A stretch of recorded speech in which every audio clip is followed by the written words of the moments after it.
Ang kwento ni Tomby. Ang kwentong ito ay hango sa totoong buhay.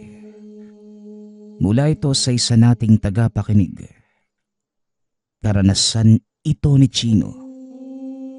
Walang eksaktong taon. Probinsya ng Romblon. Nang mga panahong ito, naninirahan sa isang malawak na kapatagan itong si Chino kasama ang mga magulang at nakakatandang kapatid. Namumuhay sila ng payapa sa pamamagitan ng pag-aalaga ng mga hayop. Nagmamay-ari sila ng malaking kawan ng mga baka at tupa. Ito ang nakagisnang hanap buhay ng bata ni hindi ito nakapagtapos ng elementarya. Dahil bukod sa napakalayo ng paaralan, wala din silang sapat na pera pangtustos dito. Nakontento na lamang si Chino na marunong itong magsulat at magbilang. Ito naman ang pinakamahalaga sa kanilang pang-araw-araw na gawain. Bawat isa sa mga alaga may taglay na palatandaan sa tenga. Kabisado itong lahat ni Chino. May isa lamang na mawala kahit ang pinakamaliit. Kagad niya itong nalalaman.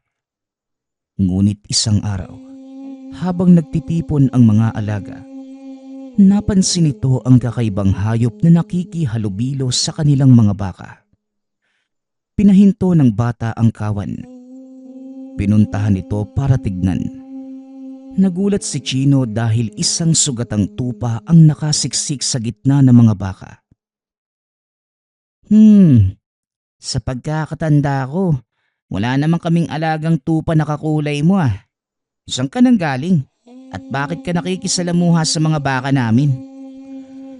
Ipinagpatuloy ni Chino ang pag-iipon sa mga alagang baka hanggang sa makarating ang mga ito sa kanilang torel. Sa kanito hinanap ang tupa, tinalian sa leeg, dinala sa nakakatandang kapatid na si Sandro. Oh, saan galing yung tupa na yan? Walang palatandaan ah. Yan nga din po yung itatanong ko sa inyo, Manong. Akala ko, isa to sa mga tupa nyo eh. Wala akong itim na tupa, Chino. Nakikita mo. Puro kulay puti at kayo manggi ang mga alaga ko. Saan mo ba nakita yung tupa na yan?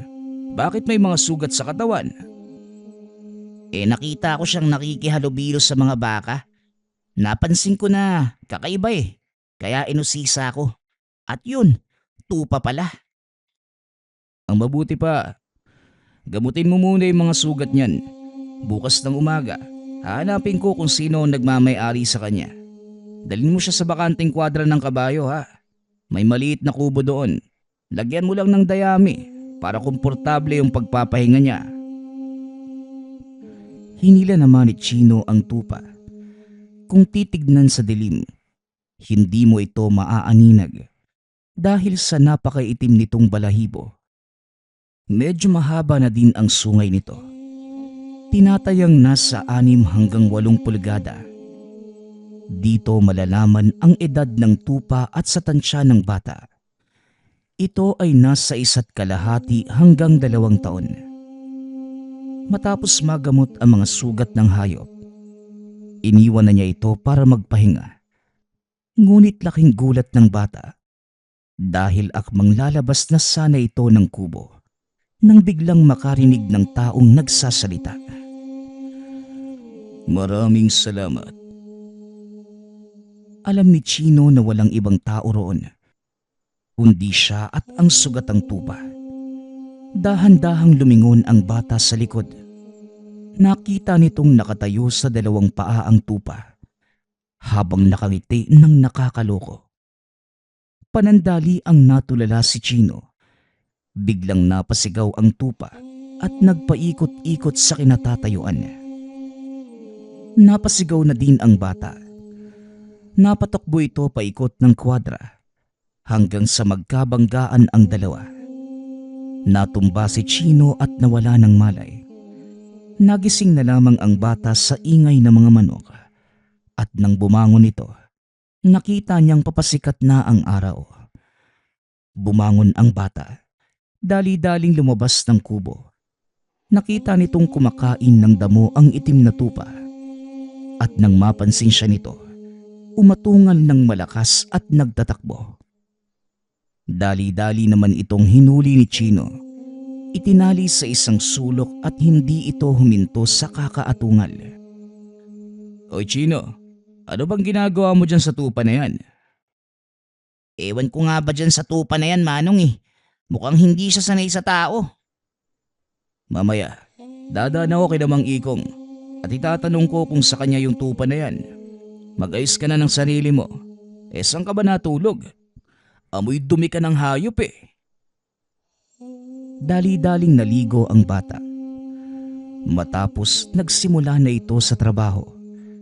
Tinipon ng bata ang mga baka. Dinala na ito sa pastulan. Nang araw na yon, may pupuntang mamimili ng baka para katayin. Minarkahan na ni Chino ang pagpipilian ng mamimili. Ipinaiwan na ito sa kanilang tahanan. Matapos pakawalan ang mga baka para pakainin, bumalik na ito ng tahanan. At sakto namang pagdating ng bata, naroon na ang mga mamimili. Dumating na rin si Sandro. Hindi pagmamayari ni Mang Ikong ang tupa na yan ah. Isama mo na lang kaya sa ipagbibili. Sandali lang kuya. Antayin muna natin na may maghanap. Baka nasa paligid lang yung nagmamayari sa tupa eh. Saka sayang naman kung kakatayin lang. Matapos ay kinausap nito ang mamimili. Nagkasundo naman sila sa presyo ng 6 na baka. Kagad itong kinarga sa truck pababa ng bundok. Ayos ah, tiba-tiba ka na naman Chino. Manlibre ka naman. Di pwede Manong eh. Kakailanganin tatay ng pera para pambayad sa lupa natin. Para maging atin na to. Kaunti na lang naman eh. Alam mo, hanga talaga ako sa'yo eh. Ibang klase ka talaga. Ikaw yung nagpapapagod sa pagpapastol at pagtipon sa kanila tapos hindi ka man lang kumukuha kahit maliit na porsyento ng kinita. Tumatanda ka na Chino, may mga pangangailangan. Kaya sana kahit maliit na halaga, may itinatabi ka. Napaisip ang bata at kagad kinausap ang ama. Tay, andito na po yung pinagbentahan ng baka. Kayo na po yung magtago nito ha. Pangbayad po sa lupa. Maganda ang mga alaga mo ngayon Chino. Mabibigat pero hindi ganong kataba. Sapat lang para batayan ng mga mangangatay. Alam mo, ikaw ang nagpapakahirap sa trabaho at sa tuwing magbebenta ka, ibinibigay mo pa sa akin. Nagbibirata ka na. Oras na siguro para magtabi ka din ng pansarili mo. Pero hindi ba? Kailangan nating mabayaran ng lupang to? Matagal nang bayad ang lupang ito, Chino. Kaya wala ka nang dapat alalahanin. Itabi mo ang perang yan para sa kinabukasan mo. Sige na, magdidilim na. Bakit hindi mo ipasok sa torel ang mga baka? At mukhang uulan pa yata. Dali-dali namang kumilos si Chino. Pinuntahan sa pastulan ang mga alaga. Mabilis niya itong tinipon at ginabayan ng kawan. Papasok sa torel. Saktong nakapasok na ang lahat ng baka nang bumuhos ang malakas na ulan. Nadinig nito ang malakas na atungal ng tupa. Nakaligtaan ang batang itinali pala niya ito sa puno ng mangga. Dali-daling pinuntahan ng bata ang kawawang hayop. Kinalagan nito ang tali. Mabilis namang nagtatakbo ang tupa. Ngunit imbes na pumasok sa kubo, dumiretso ito sa kanilang tahanan. Naku, pasaway ka talagang tupa ka eh. Mapapagalitan pa ako ni tatay neto. Bumalik ka nga rito. Wika ni Chino. Ngunit tuloy-tuloy lamang ang tupa hanggang sa makarating sa kanilang kusina. Nagkandahulog ang mga kagamitan. Nabasag pa ang ilang baso at pinggan. Napasigaw sa gulat ang nanay ng bata dahil nakita nito ang itim na tupa na dinidilaan ang asin sa kanilang abuhan. Chino, tinamaan ka ng lintik na bata ka. Kaninong tupa ito? At bakit mo hinayaang makapasok sa kusina natin? Pasensya na po kayo, Nay. Di ko nahawakang mabuti yung tali niya eh. Saka hindi ko din pala napainom ng tubig yung tupa na yan. Ay nako, alam mong ayaw ko ng hayop na masyadong aligaga. Hala sige, dalhin mo na yan sa labas. Dali-daling hinila ni Chino ang tupa palabas ng tahanan. Yan tuloy, napagalitan pa ako ni nanay. Ano ba kasing iniisip mo? Bakit bigla kang pumasok sa bahay? Nauuhaw ako. Ikaw ba naman itali buong araw nang walang tubig, walang asin? Hindi ka matutuyuan ng lalamunan. Pasalamat ka. Nasaan yung tupa ko? Biglang natigilan si Chino. Dahan-dahang nilingon ang tupa at akmang sisigaw na sana nang bigla itong suwagin ng tupa sa tuhod. Aray ko, para saan naman yun? Ikaw namumuro ka na ha? Teka, paano ka nakakapagsalita? Kagaya ng sinabi ko, nasaan yung tupa lang ako dahil kailangang maitago ang totoo kong katauhan. Nakaupo si Chino sa harapan nito habang hinihimas ang tuhod na sinuwag ng nilalang. Alam kong totoo ang lahat ng to dahil hanggang ngayon masakit pa din yung tuhod ko eh. Pero bakit hindi ko kayang maniwala sa sinasabi mo? Nasa iyo kung maniniwala ka o hindi. Yan ang hirap sa inyong mga tao eh. Dahil nasa harapan nyo na, hindi pa din kayo naniniwala. Pero sige, pagdating ng tamang panahon, malalaman mo din ang sinasabi ko. Wika ng tupa, sabay takbo papasok sa kubo. Basang-basa na ang mga ito ng ulan. Napansin din ni Chino ang unti-unting paglakas ng hangin. Pinuntahan ng bata ang torel para ibaba ang mga trapal sa kulungan ng baka. Napatingin ang bata sa kubo. Nakita ang tupang nakasilip sa pinto. Nakatitig ito ng nakakaloko sa kanya habang humunguya ng damo. Napapailing na lamang ang bata. Hindi nito lubos maisip na may kasama siyang nagsasalitang tupa. Kinabukasan, habang ginagabayan ang kawan ng mga baka papunta sa pastulan, nakita nitong nakasunod sa kanya ang tupa. Hinahayaan lamang ito ng batang sumama kahit saan siya pumunta. Ilang araw ang nakalipas. Ganun pa din ang ginagawa nito. Hanggang sa nakasanayan na lamang ni Chino at ng mga kapatid ang presensya ng nilalang. Walang ibang nakakaalam na nakapagsasalita ang tupa at nakakausap ito ni Chino. Alam ng bata na may kung anong hiwagang bumabalot sa hayop. Ngunit hindi niya matukoy kung ano ito. Hanggang sa isang araw, kinailangang ilipat ni Chino ang kawan ng mga baka. Dahil unti-unti nang numinipis ang damo sa nauna nilang pastulan. Medyo delikado sa lugar na yon. Nasa loob ito ng kagubatan na sakop ng kanilang lupain. Madalang puntahan ng mga tao ang lugar na ito dahil napakasukal at tanging maliit na kalsada sa gilid ng bangin ng daan papunta sa lugar. Maliban sa mapanganib na daanan, kanlungan din ito ng mga mababangis na hayop. Walang nangangahas na pumasok sa lugar kahit ang pinakamagagaling na mga mangangaso dahil na din sa mga sabi-sabing naninirahan dito ang isang malaking baboy ramo. Kasama ni Chino ang kapatid na si Sandro. Nagtataka ito kung bakit patuloy na nakabuntot sa kanila ang itim na tupa.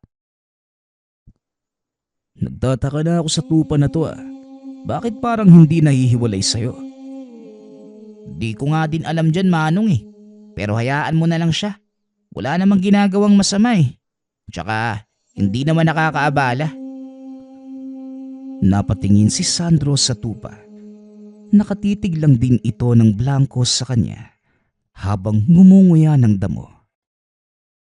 Parang ang walang alam gawin yung tupa na yan, oh. Paano mo ba mapapakinabangan yan? Bahala na kuya.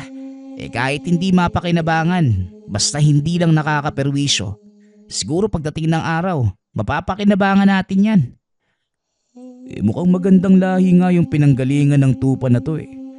Bakit kaya hindi natin siya gamitin sa pagpapalahi? Napatingin si Chino sa tupa. Nakita nito kung paanong nanlaki ang mga mata ng hayop. Natawa na lamang ang bata. Sinakyan ang sinabi ni Sandro para asarin ang tupa. Oo nga no, simula na ng pagpaparami ng mga tupa natin sa susunod na buwan. Mapapakinabangan ka namin doon. Bigla naman itong sinuwag ng tupa. Aba, parang nakakaintindi ah. Nakakaintindi talaga yan. Tinakpa ng bata ang sariling bibig. Hindi nito inaasahang mababanggit niya ang mga katagang yon. Anong sinabi mo? Nakakaintindi ng salita ang tupa na yan? Siguro Manong. Nakikita mo naman yung naging reaksyon niya nung sinabi kong gagawin siyang palahian, di ba? Hindi na lamang ito gaanong binigyan ng pansin ni Sandro. Nang makarating sila sa lugar, nagtayo ng maliit na kubo ang magkuya upang matuluyan nila sa ilang araw na pananatili sa lugar. Kailangan kong balikan yung mga alaga ko ha, kaya ikaw nang bahala rito. Alam mo naman yung gagawin kung sakali, hindi ba? Sige po Manong, ako nang bahala. Matapos maisaayos ang kanilang matutuluyan, pinakawalan na ni Chino ang mga baka para pakainin. Nakaupo lamang ito sa loob ng ginawang kubo habang binabantayan ng kawan. Nakita naman nito ang tupa na naglalakad paikot-ikot sa mga baka na tila may hinahanap. Pinagmamasdan niya lamang ang ginagawa nito hanggang sa tuluyan nitong malibot ang buong kawan. Matapos ay bumalik ito sa kubong kinaroroonan ni Chino. Ano bang hinahanap mo doon? Wala naman. May naaamoy lang akong hindi maganda. Maging alerto ka lang dahil nararamdaman kong may kung anong paparating. Hindi naman ito sineryoso ni Chino. Ngunit kinahapunan habang nagluluto ng pagkain, napansin itong nakatitig lamang sa isang direksyon ng tupa habang nakatayo ang buhok sa batok. Bigla ding nagsipulasan ang mga baka nito. Alam ni Chino ang ganong kilos na mga alaga. May mabangis na hayop na nagbabantang sumalakay. Dali-daling tinipon ni Chino ang kawan. Ipinasok sa pansamantalang torel. Pinagmasda ng bata ang buong paligid. Nag-aantay ng kung anong lalabas mula sa masukal na gubat. Ilang sandali pa, nakarinig na ng mga kaluskos si Chino. Sinindihan nito ang mga tumpok ng kahoy na nasa paligid upang magsilbing liwanag. Matapos sindihan, tumambad sa bata ang mga pares ng nagliliwanag na mga mata. Mga asong gubat! Oy tupa! Pumasok ka na sa kubo kung ayaw mo maging kaldereta.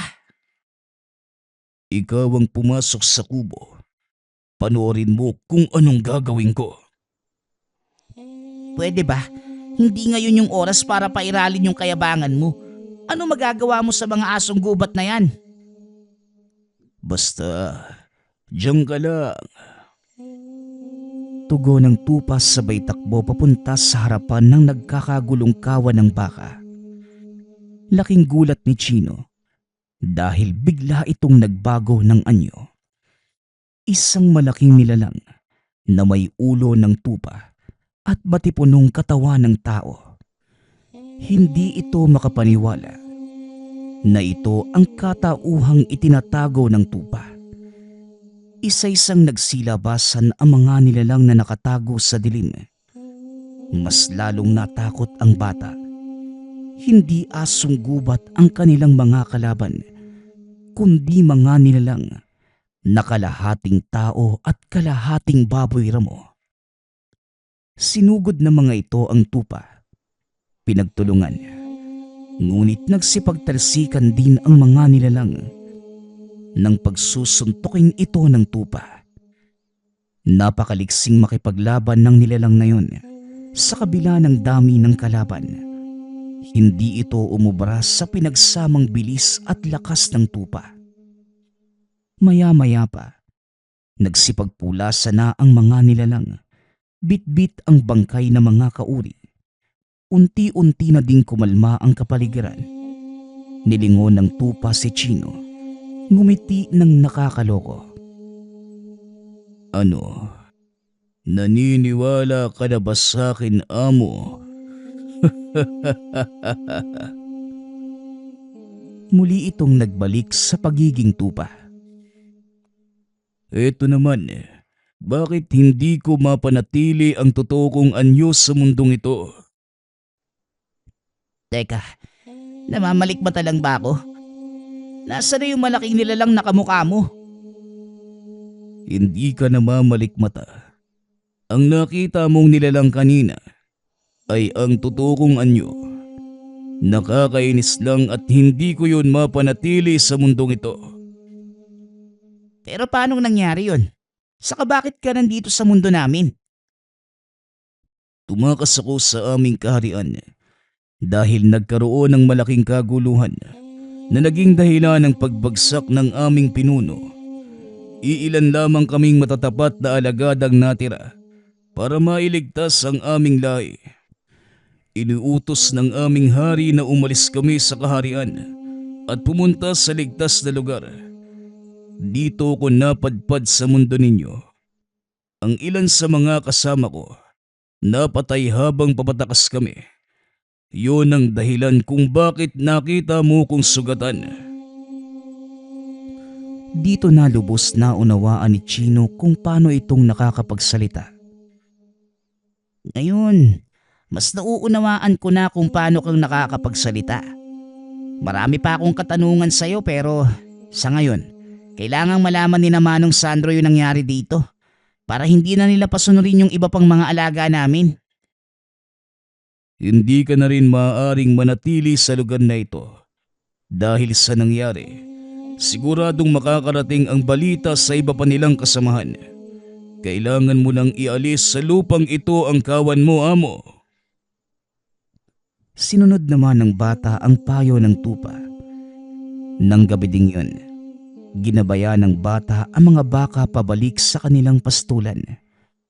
Nagtaka si Sandro dahil sa susunod na linggo pa ang nakatakdang pagbalik ni Chino. Oh, bakit kayo bumalik agad? Anong nangyari? May masamang nangyari doon, Manong. Sinalakay na mga asong gubat yung kawan. Mabuti na lang at walang nasaktan sa mga alaga natin. Napakadami nila. Kaya nagpasya na lang ako na ilabas sa lugar na yun yung mga baka. Ngayon, paano mo masusustentuhan yung pakain sa mga yan? Ang hirap pa naman humanap ng damuhan ngayon, lalo pat parating na ang tag-init. Ako na pong bahala doon, Manong. Ang mahalaga, nasa ligtas na lugar yung mga baka natin. Tiwala naman ako magagawan mo ng paraan yan. Pero paanong sinalakay kayo ng mga asong gubat? Halos hindi nga sila nagpapakita sa mga tao. Yun nga din po yung tanong ko . Dati naman, wala sila doon sa lugar na yun. Pero nagulat ako dahil hindi lang isa kundi 10 asong gubat yung sunod-sunod na sumalakay. Ganun ba? Delikado nga ang ganun. Bueno, nandito na din lang kayo. Ilagay mo na sa torela mga baka at magpahinga. Matapos ay pumasok na rin ito sa tahanan. Bakit hindi mo sinabi ang totoo sa kapatid mo? Hindi nila pwedeng malaman na aswang yung sumalakay sa atin. Dahil sa oras na sabihin ko yon, paniguradong hindi rin sila maniniwala at malalaman nila yung tungkol sa'yo. Kung sabagay, may punto ka naman. Pahingi na lang ako ng tubig na may asin. Medyo nauhaw ako sa pakikipaglabang kanina at paglalakad pabalik dito. Matapos painumin, nagpahinga na ang dalawa. Nanatili si Chino sa kubo upang bantayan ang kawan kasama ang tupang nag-iikot sa paligid ng torel. Kinabukasan, maagang nagising si Chino. Naghanap ito ng makapal na damuhan upang gumapas ng ipapakain sa mga baka. O Chino, hindi pa din umaalis sa tabi mo yung tupa na yan. Hinayaan ko na lang po, Manong. Mas mabuti pang nakabuntot sa akin yan kaysa sa maging problema ni nanay sa kusina.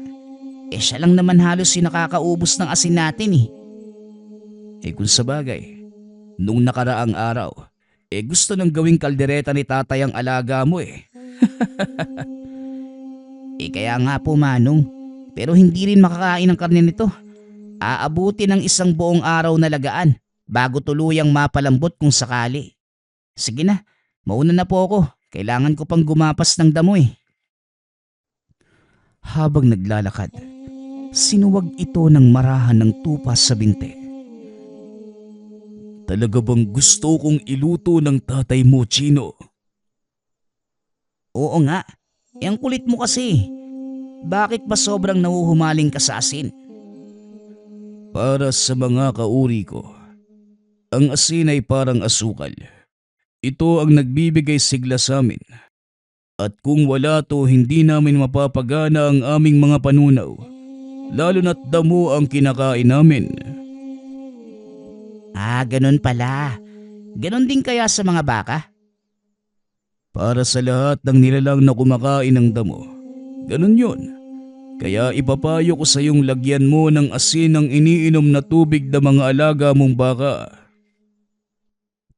Maya-maya pa, nakarating sila sa malawak na talahiban. Nagsimulang gumapas ng damo si Chino, habang ang tupa naman nagpapaikot-ikot sa lugar. Maya-maya ay lumapit ito sa bata. Napalingon si Chino dahil kakaiba ang kinikilos nito. Oh, ano na namang nangyayari sa'yo? Bakit para kang lutang? Ano ba nakain mo? Ang sarap! Ang sarap ng damo doon sa gawing yun. Napakatamis at nakakagaan ng pakiramdam.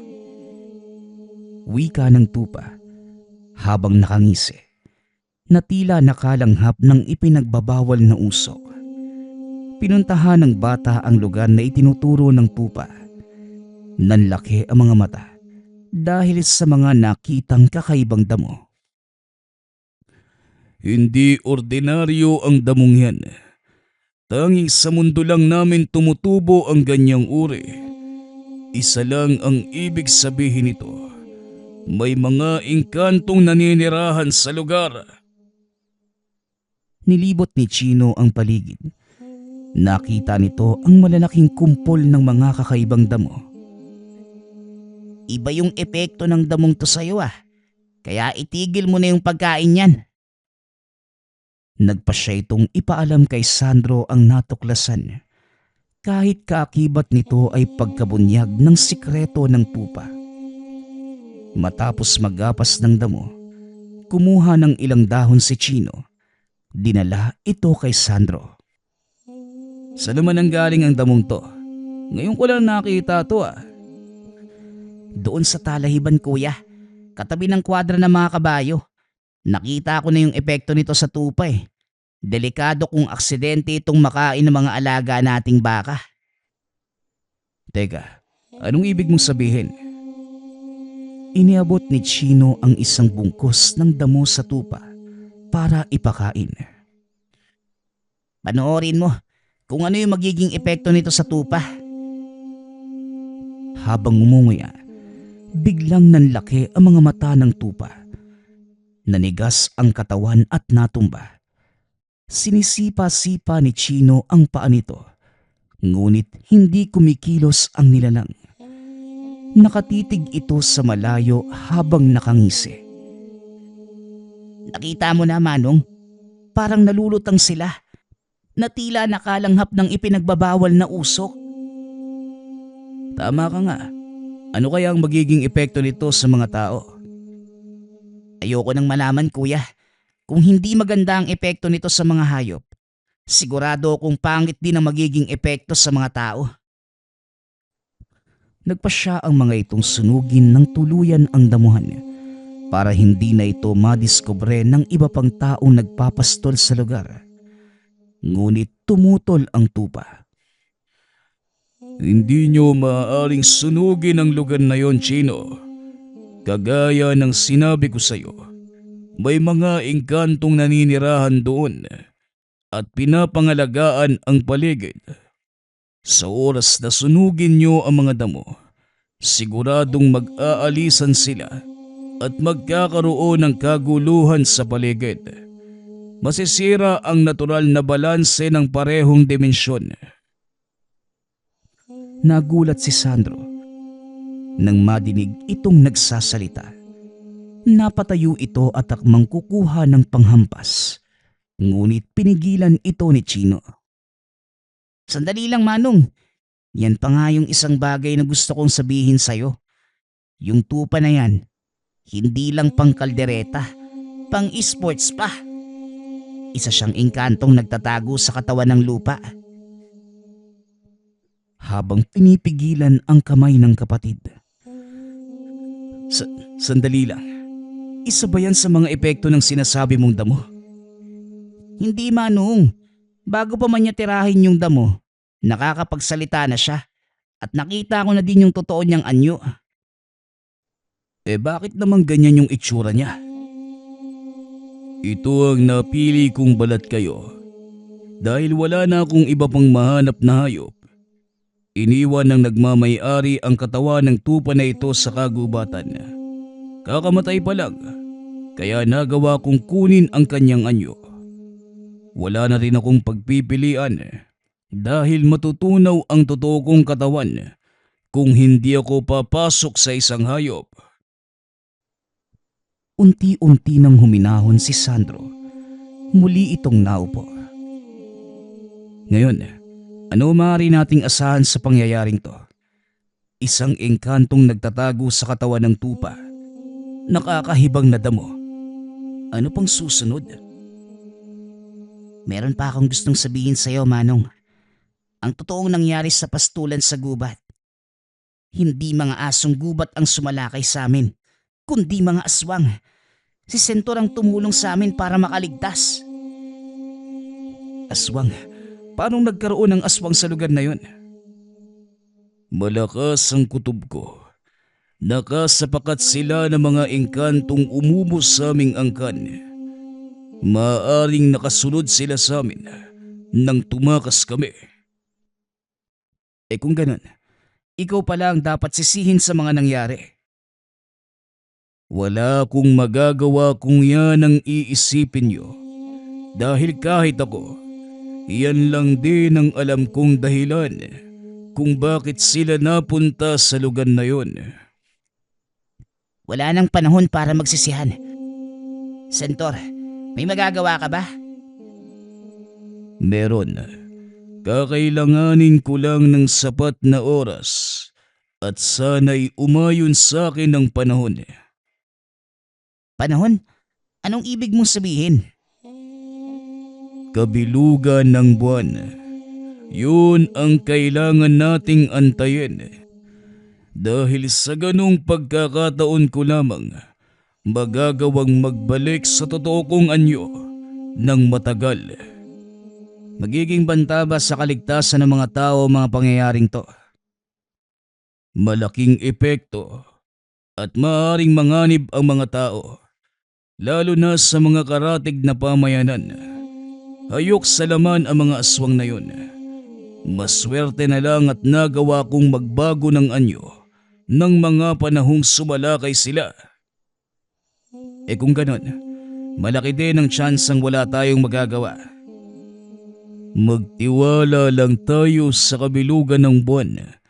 At kung talagang gusto niyong maiwasan ang paglala ng problema, iminumungkahi kung putulin natin ito sa pinakaugat. At paano naman natin yung gagawin? Huwag mong sabihin na tayo yung hahanap sa kanila. Hindi na kailangang hanapin ang mga gutom na aswang dahil sila mismo ang lalapit sa pagkain. Ihanda mo ang maliit na bahagi ng kawan mo, Chino. Dalhin mo sila sa pastulan sa gitna ng kagubatan. May pupuntahan lang ako. At saan ka naman pupunta? Susubukan kong humingi ng tulong sa mga kalahi kong nakaligtas. Habang wala ko, gawin niyo ang mga sinasabi ko. Pangako, babalik ako. Tugon ng tupa. Dali-dali itong tumakbo palabas ng tahanan. Hindi na nagawang pigilan ng bata dahil mabilis itong naglaho sa masukal na damuhan. Ano sa tingin mo? Kailangan ba nating sundin ang sinabi ng tupa na yon? Nakita ko na yung kaya niyang gawin sa maiksing panahon lang. Kung nagawa niyang pigilan yung mga aswang sa ganun kaiksing panahon, alam kong magagawa niya din ito sa pagbilog ng buwan. Ikaw ang higit na nakakaalam, kaya tiwala ako sa'yo. Sige na, ihanda mo na ang kawan at sasama ako sa pastulan. Inihanda ng bata ang kawan. Sinimulan ang paglalakad papunta sa pastulan. Tanghaling tapat nang makarating sila sa lugar, nagawang ayusin ni Chino ang turel para masigurong walang ibang makakapasok sa lugar. Nang matapos ang paghahanda, naupo si Chino para makapagpahinga. Hinihintay ang susunod na mangyayari hanggang sa unti-unti itong nakaidlip. Nagising na lamang si Chino nang madinig na nag-iingay ang mga alagang aso ni Sandro. Manong, ano pong nangyayari? Bakit kumakahol yung mga aso? May naaamoy na kakaiba ang mga alaga ko, Chino. Maging alisto ka. Baka ito na ang sinasabi ng tupa. Naku naman, mukhang napaaga yung pagdating ng mga aswang ah. Nasa na kaya yung tupa na yon? Kung nangako siyang babalik siya, magtiwala ka, Chino. Dahil kung meron ka mang dapat panghawakan mula sa mga engkanto, yun ang kanilang mga salita. Papalubog na ang araw na mga sandaling yun. Ngunit hindi pa din nakakabalik ang tupa. Lalong lumalakas ang kahula ng mga aso hanggang sa makarinig na ng malalakas na pag-atungal ng kung anong hayop ang magkapatid. Napatayo si Sandro. Pinuntahan ang mga alagang aso. Ano bang nangyayari? Bakit napakaligalig nyo? Hindi pa din tumitigil ng kakakahol ang mga ito. Iisang direksyon lamang ang kanilang tinitignan. Maging ang mga baka, nagsimula na ding magkumpulan sa gitna ng turel. Pinapagitnaan ng mga ito ang mga guya o kakasilang pa lamang na baka. Alam ni Sandro na may paparating na panganib. Nararamdaman ito ng mga alaga. Kaya dali-daling bumalik si Sandro sa kinaroroonan ni Chino. O Manong, anong balita? Bakit parang namumutla ka? May nakaambang panganib sa paligid. Hindi ko alam kung ano, pero alam kong nakamasid lamang sila sa paligid. Maya-maya pa, nakarinig ng malakas na ingay ang mga ito mula sa alagang aso. Dito na nagsimulang kabahan ng magkapatid. Bakit wala pa yung tupa na yun? Ano bang binabalak niyang gawin? Baka tumakas na yun. Sinabi ko sa iyong magtiwala ka sa engkantong yun. Darating siya. Ang kailangan lang nating gawin, manatiling ligtas habang hinihintay ang pagbabalik ng alaga mo. Isa-isa nang nagpakita ang mga kalaban. Sinusubukan ng mga itong kunin ang kakapanganak pa lamang na baka. Ngunit hindi sila makalusot sa depensa ng mga turong nakapalibot sa mga ito. Manong, bakit hindi tayo pumasok sa gitna ng kawan? Doon mas ligtas tayo. Tignan mo, hindi makapasok yung mga nilalang sa depensa ng mga toro. Magandang ideya. Tara na, bilisan mo. Dali-daling tumakbo ang magkapatid papasok ng kawan. Pagkarating sa gitna, nanatili silang nakatayo. Pinapakalma ng dalawa ang mga munting baka habang inaabangan ang gagawin ng mga aswang na nakapalibot sa kanila. Napakarami na mga ito. Higit na mas malaki ang bilang kesa sa una nilang nakaengkwentro. Naging mas mabangis na din ang mga aswang na ito dahil kahit anong gawing pagsuwag ng mga toro sa kanila, bumabalik lamang din para subukang kunin ang mga guya. Nagtagal pa ng ilang oras ang ganong tagpo hanggang sa nagsipag-atrasan na ang mga aswang. Inakala nila Chino na tuluyan ng sumuko ang mga ito. Kaya naman kahit papano'y nakahinga sila ng maluwag. Ngunit kung kailan nakampante na ang magkapatid, saka naman dumating ang mas malaking problema. Biglang yumanig ang paligid. Isang malaking nilalang ang lumabas mula sa kakahuyan. Sinisira nito ang nakapalibot na bakod hanggang sa marating nito ang mismong kawan. Akmang hahambalusin na sana ng nilalang ang mga toro nang bigla na lang itong tumilapon. Nagsipagtakbuhan ang mga baka. Naiwang nakatayo sina Sandro at Chino sa gitna ng malawak na parang.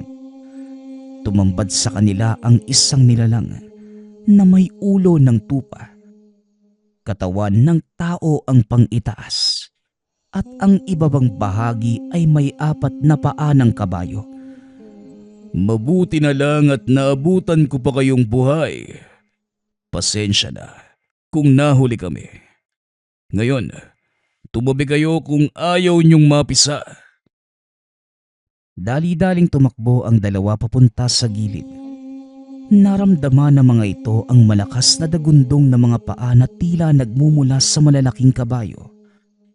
Naglabasan mula sa kagubatan ang mga kalaban. At sa bandang likod naman ni Sentor, nagpakita ang 5 pang kagaya nito. Yan ang totoong anyo ni Sentor. Hindi ko alam kung gaano katagal siyang mananatili. Pero siguro naman, sapat na ang ilang minuto para matalo niya yung mga aswang na yan. Malaki ang pananalig dito kay Sentor dahil minsan na niyang nakita ang kakayanan nito.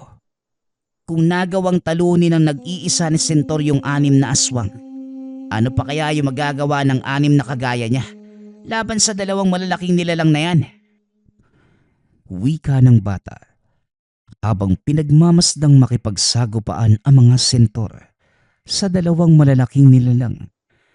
Hindi maaninag ni Chino ang mukha ng mga ito. Punong-puno rin ng matatalas na tinik ang katawan. Ngunit wala itong panama kay Sentor. Napansin din ni Sandro ang unti-unting pagbilog ng buwan. Natandaan nito ang sinabi ng tupa na mas malakas ang kapangyarihan nila sa ganitong panahon. Mukhang may mangyayari pang mas kapanapanabik, Chino. Tignan mo ang buwan. Alam ko, Manong, yan din ang inaantay ko. Kakatapos lamang magsalita ni Chino nang bigla itong lumuhod at sinuntok ng malakas ang lupa. Nakahawak ito sa kanyang sungay habang nakatitig sa buwan. Nakita ng magkapatid ang biglang pagliwanag ng katawan nito. Unti-unting nagbabagong anyo. Bahagyang lumiit ang pangangatawan. Humaba ang buhok. Nabalot ng nakakasilaw na liwanag ang katawan nito at nang humupa, isang kagilagilalas na nilalang ang nakatayo sa kanilang harapan. Ito ang anyo namin sa tuwing kabilugan ng buwan, Chino. Sa ganitong antas, walang sino man ang maaaring pumigil sa taglay naming lakas. Kaya hanggat maaari, umatras na kayo papunta sa ligtas na lugar. dahil paniguradong magbabago ang anyo ng kapaligiran sa susunod kong gagawin. Sinunod naman ni Chino ang sinabi nito. Maya-maya pa, biglang sumigaw ng malakas si Sentor at bumuga ng usok mula sa kanyang ilong. Matapos ay muli nitong sinuntok ang lupa gamit ang dalawang kamay. Yumanig ang paligid, habang ang hangin naman ay gumawa ng talim na tila sumisipol. At dahil sa lakas ng ginawa ni Sentor, maging ang mga kalabang nilalang hindi rin makatagal sa ganong kalakas na enerhiya. Napaluhod na lamang ang mga ito, napakapit sa lupa para hindi tangayin ng malakas na daluyong. Isa-isang nilapitan ni Sentor ang mga kalaban. Lahat ng mga ito, hinugot niya ang ulo na parang biniyak na kahoy. Naglabasan pa ang ilan sa mga kalaban. Sinugod naman ito ng mga kasamahan ni Sentor. Nagpatuloy ang laban hanggang sa tuluyan nilang mabawi ang teritoryo mula sa mga aswang. Ang dalawang malalaking nilalang, parehong napatumba ni Sentor. Pinugutan ng ulo ang mga ito. Inilagay sa isang malaking poste para maging palatandaan ng pasukan at labasan ng pastulan. Simula sa araw na ito, wala nang ibang nagmamay-ari ng lugar kundi ang pamilya mo, Chino. Magsisilbing palatandaan ang dalawang bungo ng aswang na ito. Babala na din sa mga nilalang na nais pumasok sa teritoryo. Simula ngayon, nasa ilalim. Hindi na ituloy ni Sentor ang sasabihin dahil nagbalik na ito sa pagiging tupa. Ganon din ang nangyari sa ilan pa nitong kauri. Kung kailan ako naging seryoso sa sinasabi ko, tsaka pa nawala ang bisa ng damo. Buwisit! Mas gusto ko yung anyo mong yan, tupa. Pero salamat sa tulong nyo, ha. Siguro naman, wala na magiging problema yung lupaing to. Kagaya ng sinabi ko sa'yo, kayo na ang may-ari ng lupaing to at wala nang aangkin pa.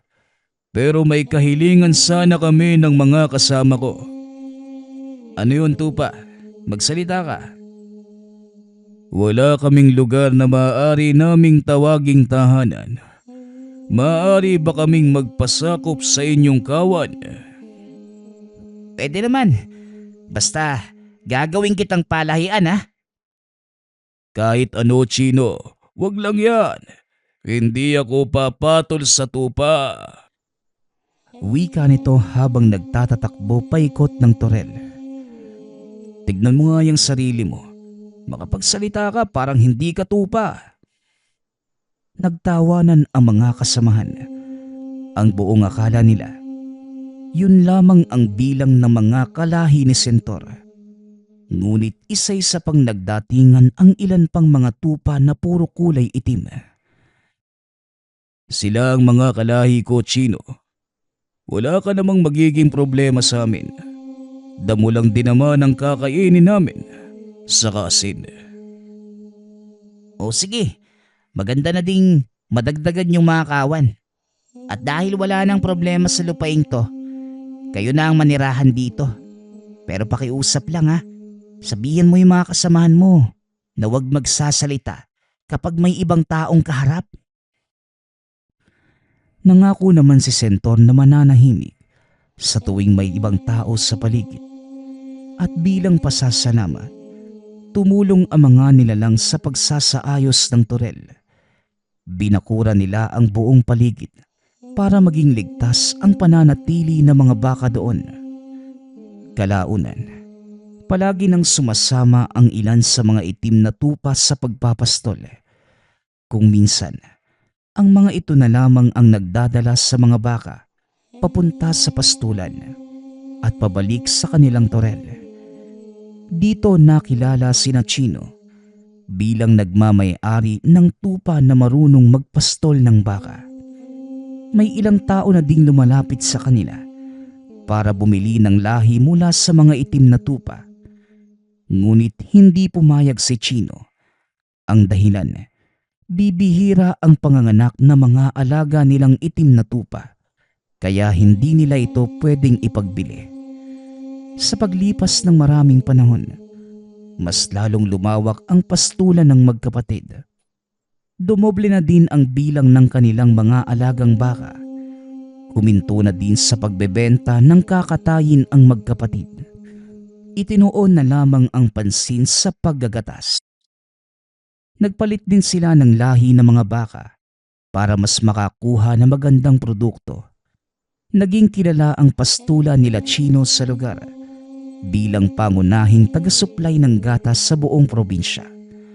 Hanggang sa makilala na din ito sa ibang bahagi ng bansa. Ang ilang lokal na pagawaan ng sorbetes, kanila kumukuha ng pangunahing sangkap. Gayon din ang mga gumagawa ng keso. Naging hanap buhay din ito ng ilan sa mga kakilala ng magkapatid. Inaangkat nila ang gatas mula sa baka para gawing keso, o hindi naman kaya gamiting sangkap sa mga pagkain nangangailangan ng gatas. Sa kabila ng mabilis na pagbabago ng panahon at pag-usbong na makabagong teknolohiya, nanatili sina Chino sa makalumang pamamaraan ng pagbabakahan, mano-manong paggatas sa mga alagang baka at makalumang paraan ng pagpapakain. Ito ang dahilan kung bakit kilala ang kanilang gatas bilang isa sa pinakamalasa at pinakamasustansya sa buong bansa. Naging masaya ang pananatili ng mga kalahi ni Sentor sa lugar. Bagaman nanatili sila sa anyong tupa, nakontento na ang mga ito sa buhay na mapayapa. Sa paglipas pa ng mga taon, unti-unting dumami ang mga kabayan sa paligid. Nakilala din ang lugar bilang isa sa puntahan ng mga turista. Marami ang dumarayo para makita ang malawak na bakahan at kung paano itong pinapatakbo ng magkapatid. Napansin ng mga bisita na wala silang gaanong empleyado sa bakahan. Tanging silang mag-anak lamang ang naroon at ang mga itim na tupa na pagala-gala sa lugar. Isa rin sa mga atraksyon ng bakahan ang pamamaraan ng pagpapastol ni Chino sa mga baka at kung paanong kumilos ang pastol na tupa. Nagpapasalamat nga pala ako sa lahat ng sumusuporta sa ating channel. Nawa ay patuloy niyong suportahan at pakinggan ang ating mga kwento. Hanggang sa muling pakikinig. Paalam.